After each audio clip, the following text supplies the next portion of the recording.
Without further ado, I'm privileged to introduce a man who needs no introduction, Dr. Randall Faber. You may know Dr. Faber as the co-creator and co-author of the best-selling Piano Adventures teaching method, which has grown globally and is now published in over 10 languages.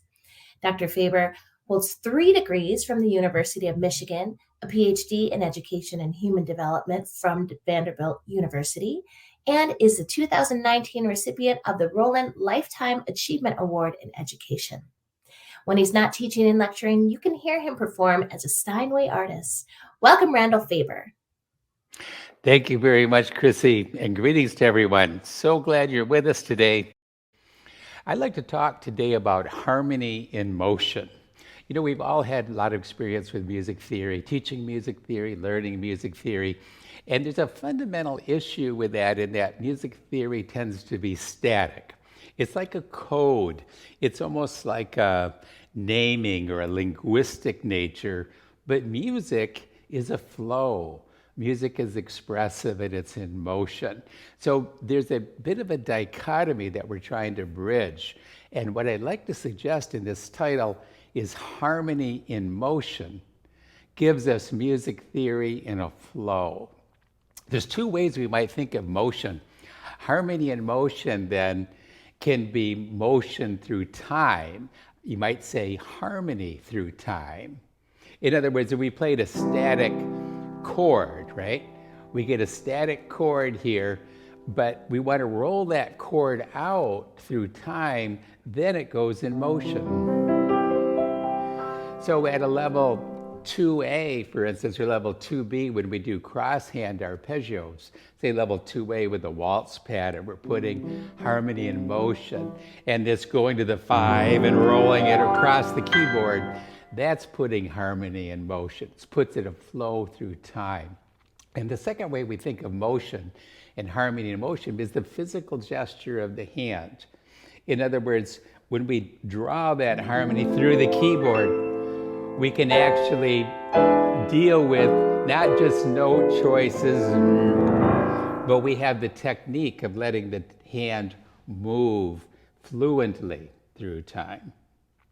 Now, when we think of harmony traditionally, we think in terms of scales. And we're going to talk a lot about scales today, but in a little different way, because there's 2 liabilities of scales. When we think of, or just rattling that off in multiple octaves, the problem number 1 is that the student isn't listening. When we hear that barrage of notes, we're not connecting with the meaning of each pitch. We're not even tuning in and attending to the sound of each pitch. Instead, it goes through as a mush of nothing. So our remedy then is to give meaning to each pitch and take snippets and scale fragments, if you will, that have meaning, and then we're going to transpose those fragments. This is going to highlight the ear, allow that mixture of the understanding of harmony with the actual sounds being played. The other issue with scales, again, when we're just rattling off notes like that, it tends to be pistons of the finger. But with hands together, we're masking the unevenness and we're masking the sensitivity at the fingertip. What we want instead is a very sensitive adjustment over each key. So we can align our whole arm weight here right over the finger that plays. And then we're doing arpeggios, we can be allowing that thumb to be relaxed, and we get, in other words, the technique of playing scale and harmonic patterns. Again, it puts us our harmony in motion. So this is, you might say, a new lens or a new curriculum on scales. So today we're going to look at 3 scale books, the Piano Adventures Scale Book 1, 2, and 3. And for starters here, I'm highlighting Scale Book 3 because Book 3, we've actually, back to Scale Book 3, please. We're going to highlight here Scale Book 3 and called it Harmony in Motion because this is an important book that is, in essence, a talent builder. So if you have any intermediate student or a student even entering intermediate who has a lot of volition, you can jump right in there at Scale 3. Let's look at the Scale Book 3 again, and there's a few words on there, if we will. If we could just bring that back. Okay, so we have harmony and motion. What are some other synonyms for that? We have harmony, in essence, is a structure, or it's an architecture. So think of the architecture of the notes, but then the motion is a flow. So we have structure and flow, or we have architecture and a fluidity where we're moving through the harmony. Let me illustrate that just a little bit. Let's just take a C chord here, bring the key of C. And what did I do here? Outlining the 1 chord, right? Outlining the C chord. And that's our G7. So we outlined the 1 chord and we outlined the 5/7 chord. So we have that sense of architectural structure, but it has meaning when we put it to motion. So that's harmony and motion in 5/7. One good illustration. And in so many areas of melody, classic, folk, or whatever, we get the structural outlines that flow through melody. Notice how we outline the 1 chord. And here, outline the 5, right? So we have the 1 chord and the 5. So we put that architectural structure of harmony flowing a melody through chord tones and around the chord tones. The more we can hear that, and the more we can anchor it with visual patterning on the keyboard, and then have the technique available to bring that pattern into sound and flow it through time, then we have music making. And that's the fundamental tools of talent. So we're going to build that step by step, starting with our Scale Book 1 elementary exercises, and then we'll move it on up Scale Book 2 and 3. Let's take a look here at Scale Book 1. And here we're going to limit the scale just to 5 tones. So this is a real elementary start, but we're going to do some deep dive into it. If we look at an example page, let's pick up a G major exercise. We're going to run through all 12 keys, major 5-finger scales and minor, but let's just play the major here in G a moment.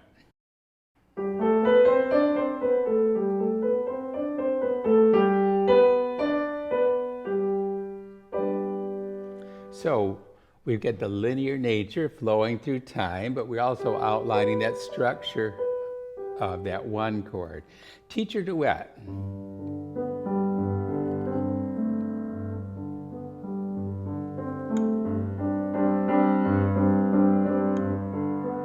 Why a teacher duet?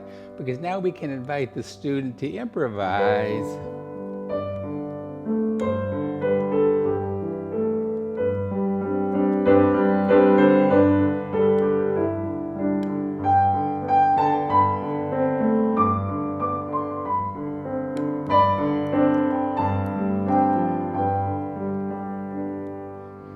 So what we have then with the scale is a tone set, if you will, from which the student can choose pitches. And if we're going to connect with the sound, we do it not just by listening to what's written, because sometimes that's overly focused on the visual, right? But letting the student improvise with that tone set lets them connect their touch to sound and let them make choices from that tool set. And here, this is a great way to limit it to just the 5 notes, because this also outlines tonic and dominant. Step 1 and 5 are highlighted. And of course, it outlines a 1 chord also. So just as we do in Piano Adventures Level 1 and 2A, we're bringing in that 5-finger scale as a prelude into the full scale. Let's look at key of F. Same kind of exercise. And notice the soft. And why would we do the 2 dynamics? Because it helps the student listen. If they're listening to the dynamics, they're going to start listening to the shape of the pitch as well. So each duet, each exercise here is a very different style. Here we have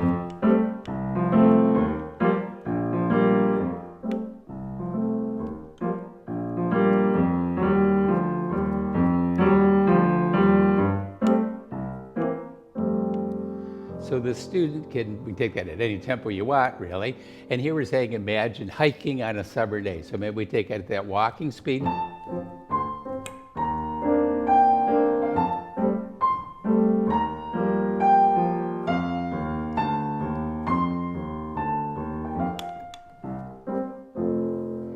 And so again, your duet gives this little vignette of sound, of motion, and the student settles in using the tool set of that scale to improvise. So improvisation is a wonderful tool for bringing harmony and motion. And the other tool that I want to highlight, in which we accent in this book, is transposition. So if we go to section 3 of the book, we'll find a number of pieces here that are in a 5-finger position that the student learns and then transposes. Let's look at this little doodle sack bagpipe piece.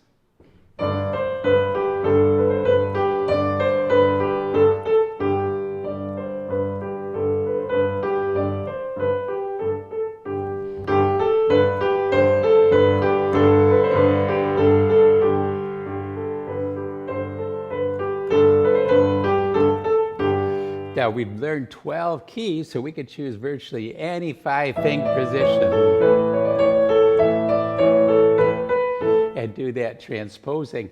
And indeed, as we learn our minor 5-finger positions, you can come back to these in the major section, transpose them to the minor mode as well. But the transposition allows us again to reach into that tool set of our harmony, our scales. Reiterating that, we want to be present, listening and playing from our scale tones, flowing that through motion, but we dip into our tool sets of tones, which come from our scales. Let's move on again to another section, and moving ahead then to our next slide. We're going to go through some minor 5-finger positions and all, but then moving into section 7 here on cadences. And we have some 1-5 and 1 and 5-7 cadences, but here on your screen we're seeing the 1-4-1-5-7-1, and of course we're going to take that through all keys. They're grouped accordingly to our circle of fifths, but you could do it chromatically up. You can also take it chromatically down, right? Play it in C, come down to B, B flat A. Sometimes that just gives a little more difficulty for the student, so they understand each of these keys really accurately. But let's look at this very last little slide, little snippet there at the end of the bottom of page 2 here. If we take the next slide, we're going to see not only are we going to play our 1-4-5-7, but let's do the same thing but anchor with the root and the bass. Then as we take that through all our different keys, we can do it in a couple octaves apart. I like putting it an octave lower, because then it really sounds like a bass, and we're differentiating that bass from the chord. I find putting these roots in the bass brings another lens to the student. So again, it isn't just a set of block notes, but it's actually anchored in what pitch. I'm on the 1, that's the anchoring with that root. Now I'm to 4, so step 4 in the bass, and then the 5 and 1. So wonderful cadence here. I tend to have the student learn the page as written, and then they take it with these roots. Now, why do we not write it out again with the roots in the music for every key? Well, that's like writing out each transposition. We want the student to listen and to hear and be able to move through the pitch and the interval to obtain the sound in the scale thereafter. So we're training, in essence, we're bringing that ear and the hand together, the hand-ear connection. And that is all facilitated with that deeper understanding of the scales and scale tones. Let's take a look at another cadence. We get our minor key cadence with a 5-7-1, and then at the tail end here, the extra spice on it, if you will. Let's go to the next slide. We get again the root. Here we go. 1, 5, and 1. Let's go to D minor. How about E minor? F minor. And notice the tricky part is when it's coming to the major, There's our 5, right? And then the 5, 7. And this octave down on the 5 is so important. Students often think of 5 as floating at the top of our 5-finger scale, but it's also underneath, isn't it? So that leap, and you can do that as well. 1, and then you get your stinger an octave lower, and all that helps the student understand, oh yeah, I've got my 5, 1, or leading tone in the top along with 5. This is sort of the understanding that as one practices through that, one becomes very intuitive about how this comes together. And the intuition comes from experience, bringing it into the fingers and bringing in some of this automatically. In essence, all of these tools of the scales are bringing automaticity into the fingers and chunked sounds that we perceive orally as well. And when we're reading them, we're also taking in visual chunked information, aren't we? And you can imagine if we're playing something difficult, if we're going to outline something like this, and we're going, here's to the 5, isn't it? So that becomes very easy because it's just 2 chunks of information. It's the 1 chord unfolding all the way up through, flowing in motion, right? Harmony in motion, then to the 5, and a little diminished 7 and back to 5. So we start to hear and see with more simplicity the more we have these chunked information automatized in our fingers and visually chunked. Let's take a move now from our scale book 1 to look at what correlates with that. In other words, in our Piano Adventures curriculum, how does this fit in? And I'd like to highlight our level 2A. It's a great chance, a great timing to bring in the scale book 1. Our technique and artistry book has an appendix at the end. If we look at this next page here, you'll find that there's a set of 5-finger scales, major and minor, with exercises.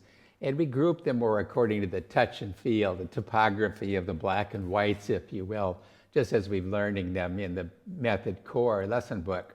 And that's a nice appendix which carries through. The scale book 1 will take us into deeper territory and wider application. Let's look at that first page in our technique and artistry, the New York taxi ride. And here we'll see we've got this kind of emotion, but also contrary motion and parallel motion with skips. So this New York taxi ride is a perfect chance to transpose it to the keys learned at level 2A, but you could also then transpose it to all the extra 12 major and minor keys that you've learned through the scale book as well. How about the lesson book? In the lesson book, we focus in on transposition. We touch on it at level 1 as an option with Firefly, just for the precocious student. But the song Ice Cream, here we have the little melody, which is based in a 5-finger pattern, isn't it? With little embellishments, and 5, 7, 1. And then we take it in G. So as you're learning through all more 12 5-finger positions through the scale book, come back to a piece like Ice Cream, or the next one here, Haydn's theme.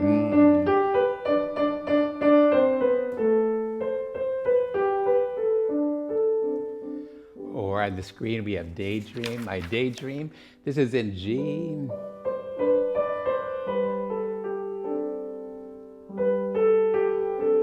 And in 6, all in 5-finger position.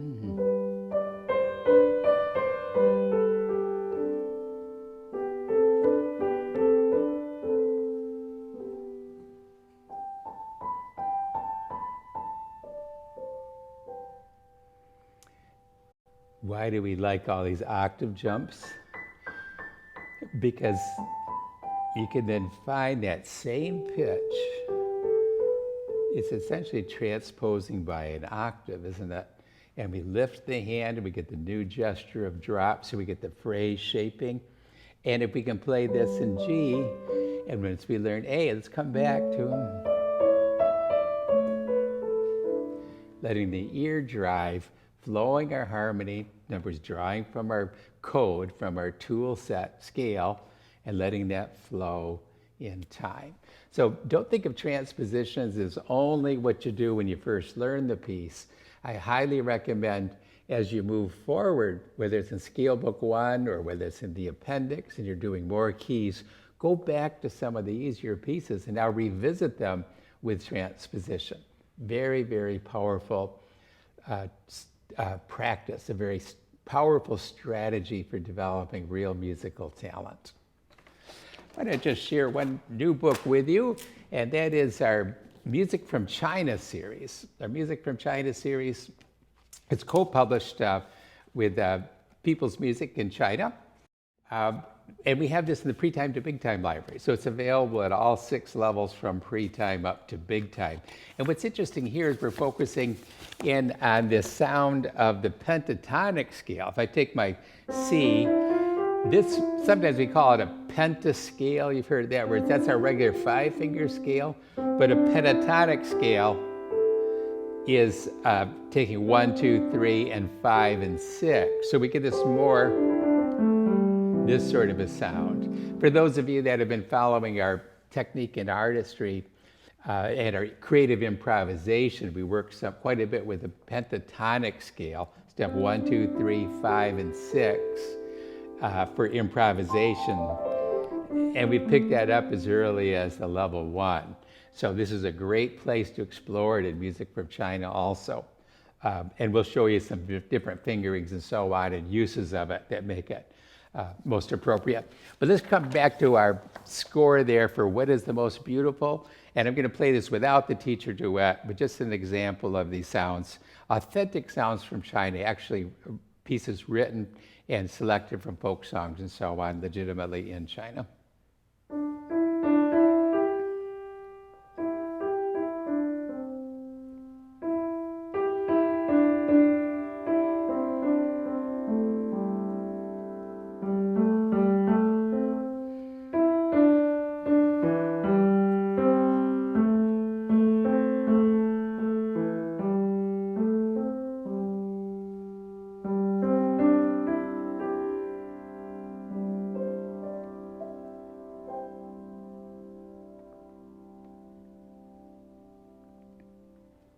One little point of interest here is the whole notes. We talked about music flowing in motion of time, right? And it's no wonder that students, as soon as they hit a fixed note, a whole note, often the flow stops for them. They just think static, I'm going to stop and go on. And the play 2, 3, 4, keeping that rhythm going through the long held notes is sometimes not so easy for the child. But if we have this image of her flowing with this fluidity, if you will, through time, then of course it has to hold 2, 3, 4, because it's still active. We still hear it through those long tones, and we relate to the next tone from where that one dies out.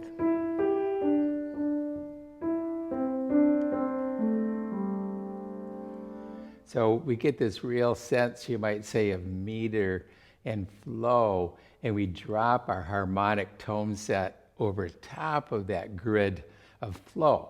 It's kind of an oxymoron to say grid of flow, but you understand that the concept of harmony and motion is that we do have a paradox. We have this kind of vertical grid of structure and coding, but then we fluidly work that through in motion.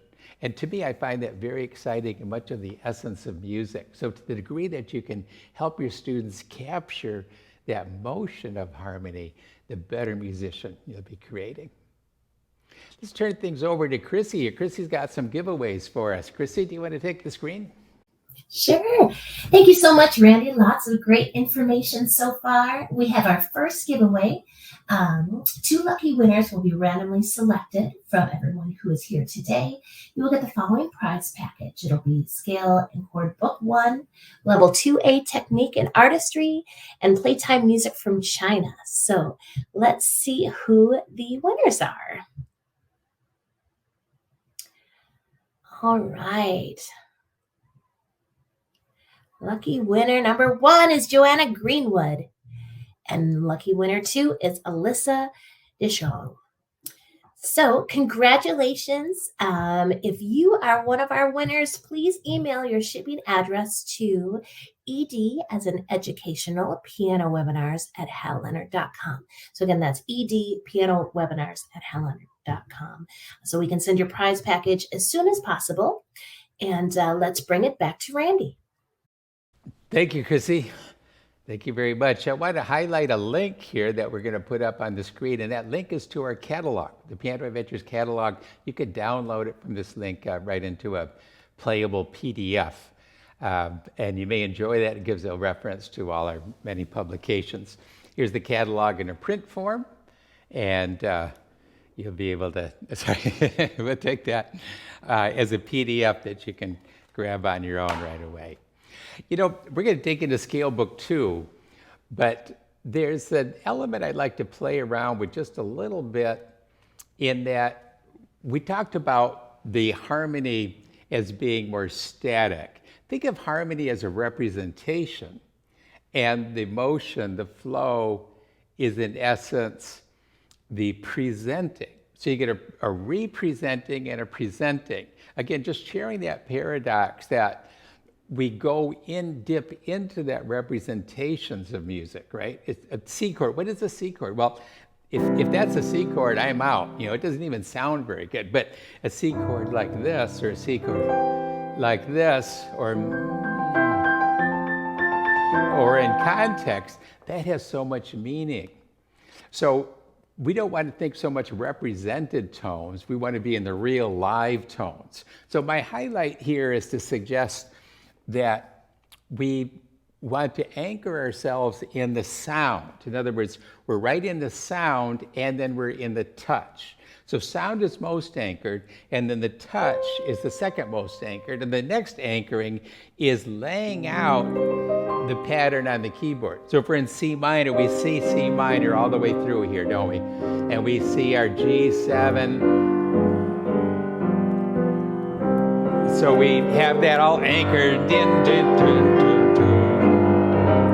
we see it play through. So the farthest away then, we move from anchoring the keyboard patterns, then we go to the music patterns, and the score, that is.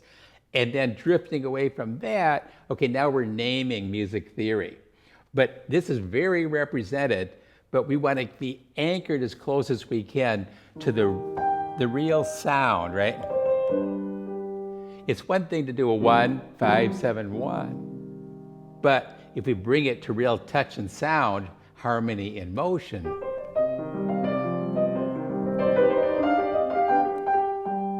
so in other words, that's just 1, 5, 7, 1. But it has so much more meaning. It has so much more musicality. What if we take the sound of a C? Okay, might that be C minor? Maybe it's C major. We don't know yet, do we? So it's big A flat chord, but is it an A flat?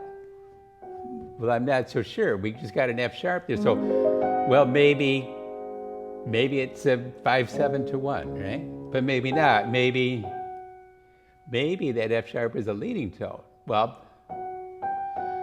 there's F natural. Maybe it's not a leading tone. Ambiguous again.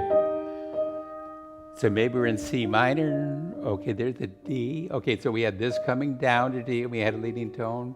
Yeah, sure enough, 5, 7, 1. So that idea of rolling out that A flat, which was our Neapolitan, 1, 5, 7, 1. And even when we get into this, ambiguity of the sound, that ambiguity creates that tension. It's part of the flow, and then the resolution is part of the flow. So these are the sort of dynamics, if you will, that make music so powerful, because it's not just where it's been, but it's where it's going. And sometimes the ambiguity of where is it going to go. That's the beauty. And we see Chopin doing that all the time. What is this? Well, that's just a 4-1, 4-1, and then 5-7-1, right? 4-1, 4-1, and 5-7, but still with that 1 on the bass. And 1. Think of this. I like to think of this harmony and motion as weaving weaving tones through our chord. So there's our F7. So what do we have in the filigree? That was just weaving on that 5/7 surrounding chord tones. And then, okay, B flat, that's nice.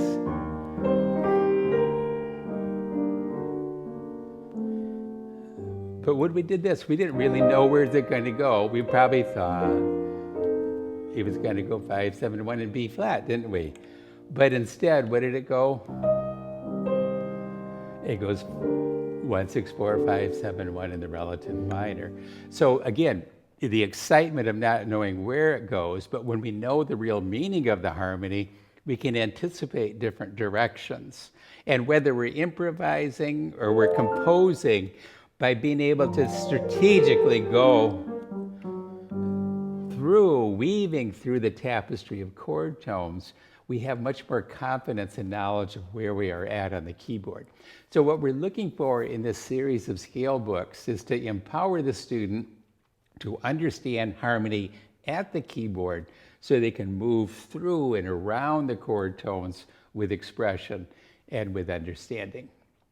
Let's take this then to that next step from Scale Book 1 to Scale Book 2, and we'll touch in on a few points here, shall we? What we're going to do first off is give meaning to each tone. And the first thing we want to do is highlight our scale step 1. I'm going to be in G here, okay? So tonic is really important, isn't it? And then the dominant step 5 is very important, and the leading tone 1. So 1, 5, and leading tone in 1. So we've got our normal scale, but notice with the dynamics and crescendos and contrary motion, to keep that listening and to keep the touch really in shape and in touch of sound, right? Touch with the sound. But notice the challenge. Let's do a highlight here on challenge 2. And we find we have a 5 fingers and then down to the leading tone. And then, okay, left hand. And a drop down on the dominant. So now let's take that to the key of C. So we transpose it. Leading tone, and left hand, 5, 1. And as we move through all 12 keys here, each one is going to have a challenge for transposing to the keys that we've already covered. This will be a tremendous talent builder because it really brings in the ear. We can see what we've got in the key of D on the next page. Let's just quickly take a look at that challenge with a close-up. Walking onto the dominant and then back out tonic and home. Left hand, we're moving up our scale, keep it going up and drop down to the dominant. So we get that scale on 5 coming back to 1. So scale on 1 and a scale on 5. And we hear some of that in the Piano Adventures pieces too. So we really anchor 5, 7, and 1. Really great material here. We'll go through majors and we'll go through minors. And then taking a look at our next slide, our next page, we can move into 1 octave arpeggios. And here, harmony and motion. If we take a close-up on my hand here, let's take the side shot, shall we? We can see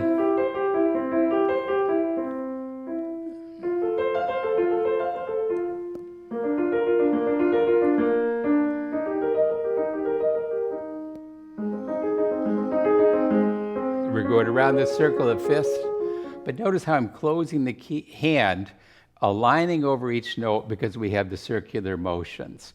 So again, that other concept of harmony and motion, how do we cross around the keys with fluency and control? That's a vital part of the book. Challenge 17. And then we can take that through all keys and so forth. Let's take another little jump and to the minor section, a little mini etude in minor. We're going to get our usual scales and harmonic minor and melodic coming down. Then 1, 7, 6, 5, and 1. And we call those power chords. We'll do a little exercise later.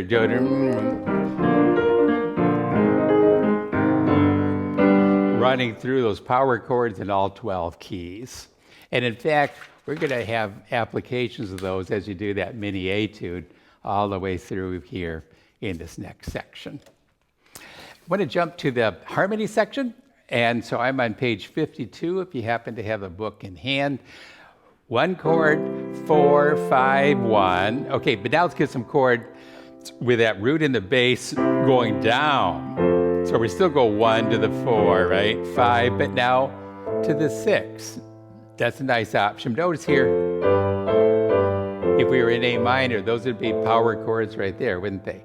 Now let's put it in a chord progression. 1, 6, 4, 5. And we know that from our beach party and so forth. How about the next one? 1, 5, 6, 4. And that's a wonderful chord pattern.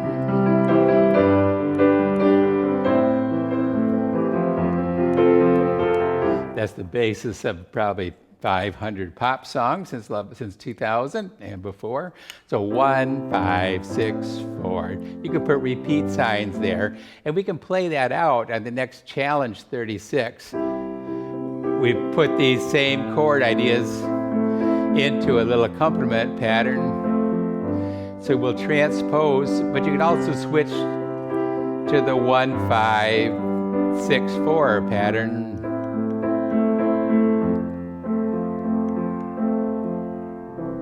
You start running that through many keys and the students feel some real talent emerging. And our final sequence here in the end of the book, we're going to take a third in the bass. Let's go to our next challenge, 38. Third in the bass, right? 1, in other words, a 1-6 chord, a 1-6-3, third in the bass. 4. And then we're going to transpose it to all keys. And so forth. And then next page, we find the patterns to Happy Birthday, 1, 5, 7, 1, and then third in the bass. And ultimately,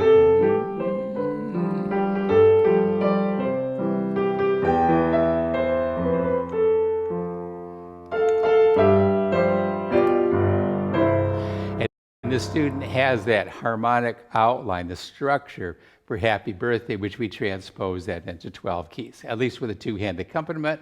Precocious student can take it with the melody also. Okay, let's just touch on some supplements here. Where would we be at in Piano Adventures with Scale Book 2? Think of that as level 3A, 3B. And at this level, we do pieces like, Night of the Tarantella.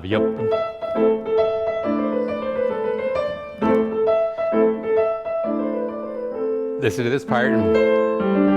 Recognize it. There's the power chords. Just move through time. 1 to 5. The relative major. Back to 5.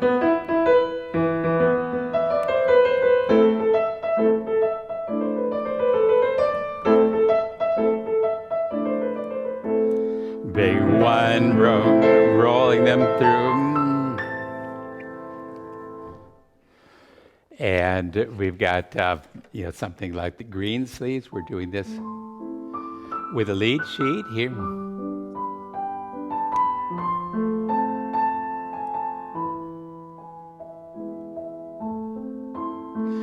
And we can put our chords in any kind of accompaniment pattern. And then where do we get? Then we get the relative major, don't we? Back to 5. And back to our power chords, but not in that kind of big power sound, but in a beautiful sound.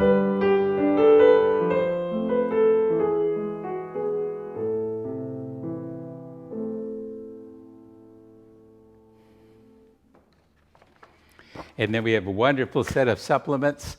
We won't take time to go into these in depth right now, but you may enjoy the chord time hits. The warm-ups take us through harmonic progressions, and you'll find that 1-6-4-5 pattern. We'll find our 1-5-6-4 pattern, and many others with great warm-ups. And if you haven't already seen it, our Disney series, again, playtime all the way up to big time, and you can find some wonderful items in here to lock in some fun playing with chord analysis.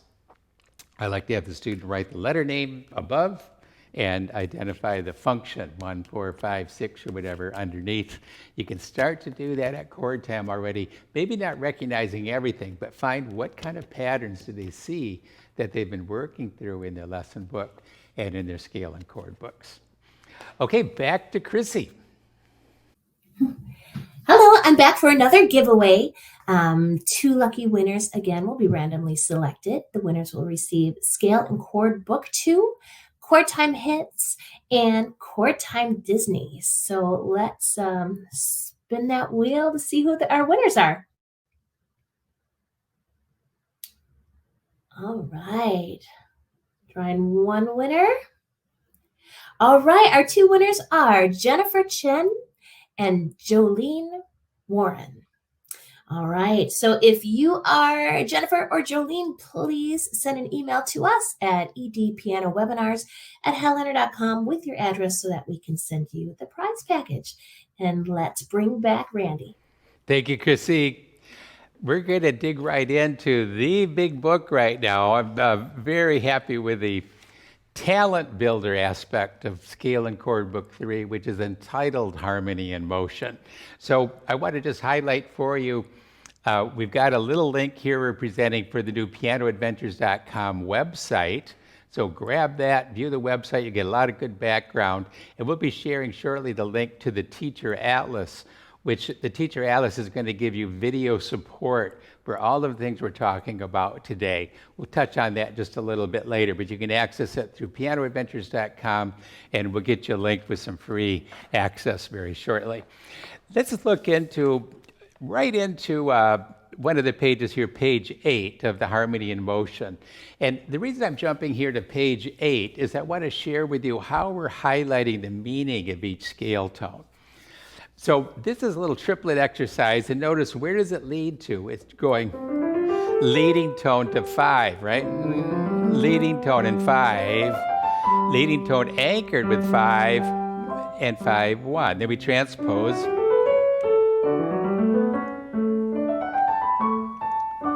And we take it on through all the keys that way. And you can see how smart a student gets, because they're not just transposing, but they're really hearing that leading tone and how that leading tone anchors with the 5 to resolve to 1. If we go to the next page here, I'm going to just jump ahead a little bit, Amy, to the major third and tritone. So let's go a couple slides ahead. Major third and tritone. Here we go. Probably haven't thought of this, but let's analyze our scale a little bit. We get this beautiful, what I sometimes talk about is the carrying interval here, the root and the third, or step 1 and 3 of the scale. And that's whole steps apart, aren't they? We have a whole step here. Let's take it from the top here, from the up above here. Give me a top down. There we go. And then we go up to the next level here, step 4 to 7. Again, all whole steps, aren't they? And that's outlining it's 3 whole steps, so it's called the tritone, which resolves, this one resolving down and leading tone up. So we get the dissonance here of its resolution to these same 2 pitches here. So let's get an exercise then that highlights the third and the tritone.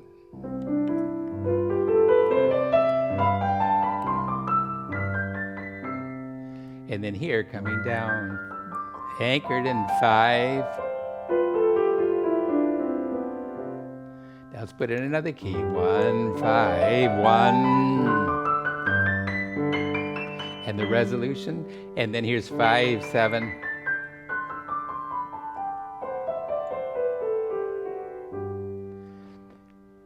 Taking that through all keys gives us a anchoring in 1 and 5, but also now, importantly, I'm going to switch to the key of C, just our ears. We're hearing now that tritone in any of its ramifications with its 5 in the bass and how it resolves by half step. And that's very powerful on the ears, isn't it? So this is the examples of the many, many exercises here in Scale Book 3 where we're going to move through different fragments of the scales, or taking a different vantage point or a lens on the scale to see it with new eyes and new ears, and importantly, to feel those sounds and to put them in motion. Maybe we could jump ahead just a little bit to one of the arpeggio exercises if we can. I'm thinking of maybe page 54. Let's go on to unit 6. There we go. Here we've got, let me just share here with the right hand. We have this circular motion, then circle. Now, why do we do this first circle? Why not just do an arpeggio up and down? This first circle establishes the circular motion here, right? So we're going under, going up, and over top, coming down. So do the same for 2 octaves. Even if I went 4 octaves, notice I'm underneath and a little more over the top, coming down. So I think this is that sort of thing works beautifully, and sometimes I'll have the students stay here until it's comfortable. Then they can progress on up and down. So again, harmony in motion, developing technique and sensitivity to the fingers, sensitivity to the alignment, and sensitivity with the ear. Let's go to section 7 if we can, jumping ahead to the harmony section. There we go. Okay, here's our 1 chord. 2, 3, 4, 5, 6. And the 7 chord, the diminished. 1, 4, 5, 5, 7, 1. Notice that 7 chord here, but with 5 in the bass, it's a 5, 7. We'd hardly have to think about a 7 chord. All it is the naked 5, 7, isn't it? Just didn't have this root in there. Okay, then we give it a little bit of exercise, circle of fifths. And let's take that through all keys and so forth. And then we're going to drill the chords, and we're going to work these harmonies out. And then there's a wonderful set of exercises. Maybe let's just take a quick peek at the screen on some of these exercises coming up, where we have the 4 chord and the 5, 7. And then we can take these things through our beach party sort of chord progression, or we could take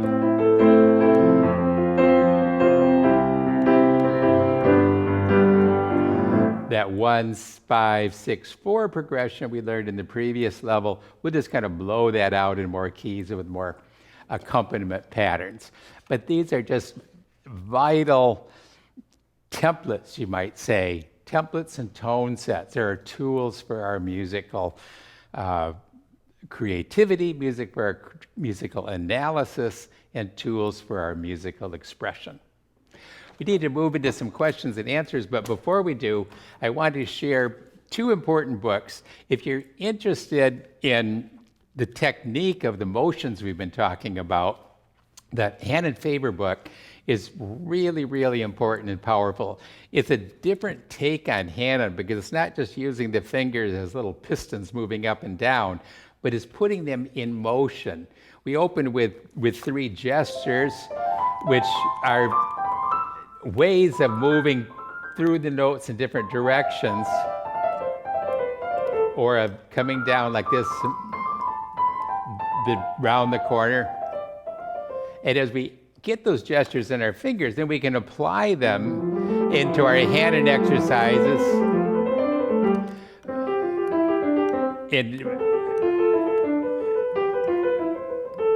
with rotation or with circular motions and alignment. So we're bringing in all those techniques that we've taught in our technique and artistry book of Piano Adventures. We bring them to bear into the hand and exercises in a very, very powerful way. You've had the download of the samples. We are put into your samples there the 3 gestures and the first exercise from the Randall Faber book with some QR codes, and so you have access to video support on that. I think you're going to find that incredibly helpful. And just as importantly, you can find the video support for those and also the technique and artistry, all levels, technique permanent level, all the way up here to technique and artistry level 4, where we're dealing with the gesture and how the gesture relates to sound, and all with tremendous amount of video support. The Teacher Atlas is kind of your navigation central, if you will. It's going to give you the catalog, complete opportunity to look into every book in the hundreds of books in the Faber catalog, but also there's over 100 videos on technique alone. We have dozens and dozens of videos on creative improv in those two sections. So once you get your password, which we're going to give to you free, Christy will help out in just a moment, you can get in there, you can look at that video support, have that access. The same password that gets you into the Teacher Atlas to view the books also gets you into the Technique and Artistry online, so you can view those special videos, and on the creative improv, which takes the music theory, brings it in with creativity to life. So that very much takes the analysis that we've been looking at and grounds us in weaving through the tapestry of harmony, if you will, with creativity and expression. Okay, to you, Chrissy, and we'll move into questions and answers. Thank you, Chrissy. All right. Hi, everyone. I have our final giveaway. One lucky winner will receive everything that was presented today, and the second lucky winner will receive a year subscription to Teacher Atlas. That's an $88 value. So let's see who those winners are. All right, we've got the lucky draw. So the winner of the everything that was presented today is Tammy Dennis. And the winner of the Teacher Atlas is Timothy Sumner. So please email edpiano webinars at hellenter.com with your address, and we'll send you those as soon as possible. All right, so let's go over to the question and answer portion. All right, if you haven't typed in your question for Randy, please do, and I will do my best to filter and get your questions answered. So first off, let's see. I noticed a few people were asking about how to get a certificate of some sort that they can submit for the purpose of our continuing education professional development requirements. So is there any kind of certification for Piano Adventures? That's a very good question. We do a lot of professional certification in Korea through the universities there. So if you're overseas in Korea, contact our Music Edge Adventures in Korea, and they'll have some certificates and opportunities for you. So a lot of this depends on the different geography. In the US, we can sign some certificate that you might need for like MTNA certification. So if you have something like that, why don't you just send it right to faber@pianoadventures.com, and our team will help get you a signature that you attended. Perfect. Okay, and from Kay Pelham, how much time in a 30-minute lesson would you spend with the scale improv transposing work? I tend to spend about 10 minutes out of a lesson on technique, and that distributed between the Technique and Artistry book and the scale and chord books, and that would include the transposition. Great. So you might think a third of your lesson on just dedicated to that is a good way to go. I'm pretty keen on the idea of model session or a model lesson. In other words, a certain kind of rhythmic template that you do. If you do everything sporadically, like you come in, hey, let's hear your pop music today, and then, okay, let's hear your recital pieces, and okay, now let's go to your lesson book. The student has a lack of predictability, and their attention goes on what comes next. But if every time they come into the lesson, okay, take out your Technique and Artistry book, we start right there. We anchoring in touch and sound, Technique and Artistry. And then we do the scale book following, so we can apply the subtleties of Technique and Artistry into our scales and harmonies. Okay, now that 15 minutes is done, or the 10 minutes, now we're going to go into your lesson book pieces. Okay, now let's put a little dessert on it and bring in your pop. And now let's touch again. Let's pick something from your repertoire that we're going to touch. So in other words, you can have kind of predictable sections that runs a certain rhythm in your lesson. And I think the students find that a safety or a certainty in that, and they're more likely to always prepare for those different areas as well. Excellent. All right. Let's see. Christy Alfredson asked, what is the philosophy of teaching the scales through reading the notes, but not including the keyboard pictures of the scales and arpeggios? The book is chock full of keyboard pictures of scales and arpeggios. Yeah. We just we used the keyboard here live today, so you just haven't had a chance to see those. But what you're saying is absolutely right. It's less about notation, isn't it? Although notation shouldn't be disregarded. We want the student to absorb the harmony by seeing it in notation. But when we talked about the embodiment of the sound and touch, then its remoteness is through the keyboard patterns, just as you were saying, on the keyboard. That's much more important because it's closer to touch and sound. Score is farther away, so it's less important, but it is important. But we do, you'll see a lot in the scale book 2 and 3 with keyboard diagrams and even moving through the black key scales in particular, how do those clusters of keys come in, right? Thumb on C and F. So how do I block that out and actually visualize that A flat scale? And now here I'm in E flat, right? Here I'm in B flat. So that sort of clustering and visual is tremendously important, just as you say. Awesome. All right. And I know a few people have asked, they're trying to figure out when to introduce scale books 1, 2, and 3. Can you repeat when? Yeah, that's a very good question. Yeah, the question is, where do we bring in scale book 1, 2, 3? Because we didn't say this is scale book level 2B or something like that, right? But it's elementary, intermediate, and advancing. And by saying advancing instead of advanced, we're saying this is the talent maker. This will advance you. So more specifically, though, bring in scale book 1 around 2A, because that's when you're learning more 5-finger positions. A precocious student, as you know from the appendix at level 1 of Piano Adventures, we can bring them into more keys, not just C and G. So if they're already going through those keys and they work through that appendix really well, you can be halfway through level 1 and actually give them a scale book 1 as a stretch. You'll know what to do there. But generally, I would say level 2A is a great place for the scale book 1. The level 3A or level 2B, 3A is a great place to go in scale book 2. And don't feel like you have to do every page. Do we really need the students to play an F sharp melodic minor scale when they're in level 2B or 3A? No. So what I like to do is I dive into one of the heavyweight ones and I say, let's choose one of these hard ones that you can master. And you make it a challenge. They get really interested. They're going to be the detective and they're going to dig in and find F sharp minor and then be proud of what they have. But do one of the hard ones or so, and then do the 2 or 3 sharps, 2 or 3 flats, and then you can move on into the next level. And at level 3, the Harmony and Motion book, that's generally a Piano Adventures level 4, 3B level 4, 5 area. And in fact, that book is so chock full of meaning that that's a college course, an applied piano, where you're really getting it right at the keyboard. So I would say level 3B and up. Okay. And then what about Hannon? The Randall Faber, that's a good question. That's at our intermediate level 2 and advancing.